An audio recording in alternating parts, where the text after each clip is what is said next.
নমঃ শিবায়। আজ হচ্ছে সোমবার। শিব ঠাকুরের জন্ম যেহেতু সোমবারে, তাই প্রতিটা বাড়িতেই সোমবারে শিব পূজা হয়ে থাকে। আজ আমি তোমাদের সাথে শেয়ার করব সোমবারে আমি কিভাবে বাড়িতে শিব পূজা করে থাকি। এছাড়াও থাকবে শিবের স্নান মন্ত্র, মহামৃত্যুঞ্জয় মন্ত্র, প্রণাম মন্ত্র। আর থাকবে শিবলিঙ্গের উৎপত্তি বা শিবলিঙ্গের পূজার শুরুর একটা পৌরাণিক কাহিনী। আমি যখন ভোগ আরতি করব সেই কাহিনীটি তোমাদেরকে শোনাবো। ভিডিওটি তোমাদের যদি ভালো লেগে থাকে অবশ্যই লাইক করে দিও। প্রথমেই তোমরা দেখেছো আমি পূজার সরঞ্জাম একটি বাটার মধ্যে সব গুছিয়ে নিয়েছি। এখন আমি শিবলিঙ্গকে ভালো করে ঘি মধু মাখিয়ে নিচ্ছি।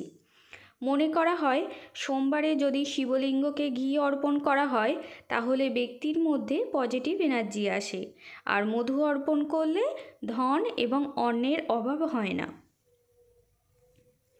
ভালো করে শিবলিঙ্গকে ঘি মধু মাখানোর পরে আমি দুধ আর গঙ্গা জল একসঙ্গে মিশিয়ে নিয়ে অভিষেক করব। শিবলিঙ্গের মাথায় দেখো একটা রূপোর বেলপাতা আমি অর্পণ করলাম। তারপরে আমি দুধ গঙ্গা জল একসঙ্গে মিশিয়ে অভিষেক করে নিচ্ছি। আমি সোমবারে যখন শিবলিঙ্গকে স্নান করাই তখন আমি মহামৃত্যুঞ্জয় মন্ত্রটি বলে থাকি। ওম ত্রম্বকম যজামহে সুগন্ধিম পুষ্টিবর্ধনম উর্বারুকমিব বন্ধনানো মৃত্যুর মুখ্যম আমৃতাত। এই মহামৃত্যুঞ্জয় মন্ত্রটি 3 বার বলে আমি শিবলিঙ্গকে স্নান করাই। এছাড়াও তোমরা ওম নমঃ শিবায় এই মন্ত্রটি 3 বার বলেও স্নান করাতে পারো। তারপরে আমি নন্দী মহারাজ আর ত্রিশূলকেও দেখো স্নান করিয়ে দিলাম।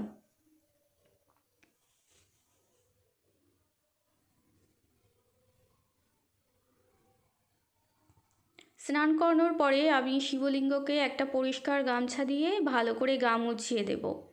তারপরে দেখো আমি পূজা করে নিচ্ছি। আজকে আমি সাদা ফুল পাইনি, সেই কারণে হলুদ গাঁদা ফুলের মালা পরিয়েছি। আর এখন আমি চন্দনী সহ ফুল দিয়ে পুজো করে নিচ্ছি। নন্দী মহারাজ আর ত্রিশূলকেও পুজো করে নিলাম।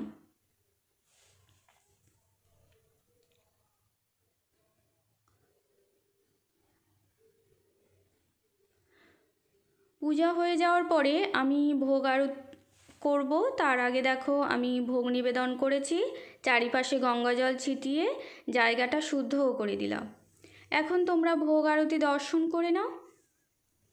আর আমি তোমাদের শিবলিঙ্গের পূজার উৎপত্তির একটা পৌরাণিক কাহিনী শোনাই। এই নিয়ে অনেক মতভেদ আছে। আমি যে কাহিনীটি জানি সেটাই তোমাদেরকে বলছি। শিবলিঙ্গ হচ্ছে শিবের লিঙ্গ। আবার অনেকে বলেন শিবলিঙ্গ হচ্ছে শিবের ধ্যানের প্রতীক বা চিহ্ন। একবার সব মুনি ঋষিরা মিলে অশ্বমেধ যজ্ঞ করেছিলেন। সেই যজ্ঞ থেকে আগুনের গোলার মতো দেখতে মহাশক্তির আবির্ভাব হয়। এখন মুনি ঋষিরা ভেবে পাচ্ছিলেন না যে এই মহাশক্তি কাকে দেওয়া যায়। তখন নারদ মুনি এসে তাদেরকে বললেন যে এই মহাশক্তির অধিকারী ত্রিদেব, অর্থাৎ ব্রহ্মা বিষ্ণু মহেশ্বর।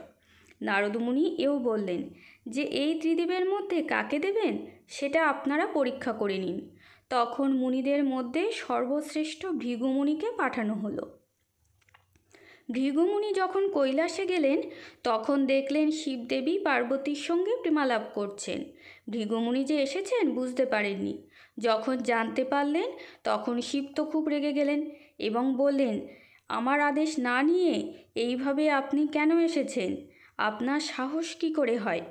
তখন ভৃগুমুনি খুব রেগে গেলেন এবং বললেন, আপনি আমাকে অপমান করছেন। আমি আপনাকে অভিশাপ দিচ্ছি, আপনাকে কেউ পূজা করবে না মর্তে, সবাই আপনার লিঙ্গকে পূজা করবে। সেই থেকে সবাই শিবলিঙ্গকেই পূজা করে আসছে। আবার অন্য এক পুরাণে আছে, একবার হঠাৎই বিকট শব্দ করে বিশালাকার পাথরখণ্ড নিচে পড়েছিল। তার কোনো আকার ছিল না। মনে করা হয় সেটি হচ্ছে শিব বা শিবলিঙ্গ।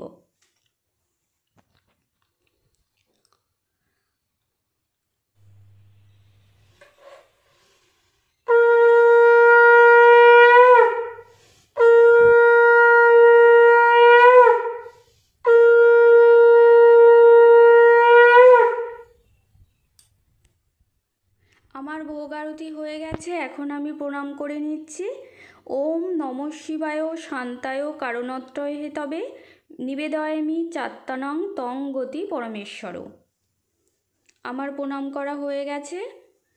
আজকের এপিসোডটা আমি এখানেই শেষ করলাম। সোমবারে আমার শিবলিঙ্গের পূজার ভিডিও ও শিবলিঙ্গের উৎপত্তির কাহিনীটি তোমাদের কেমন লাগলো অবশ্যই কমেন্ট করে জানিও। আর বন্ধুরা, তোমরা সবাই ভালো থেকো, সুস্থ থেকো, সাবধানে থেকো। হর হর মহাদেব।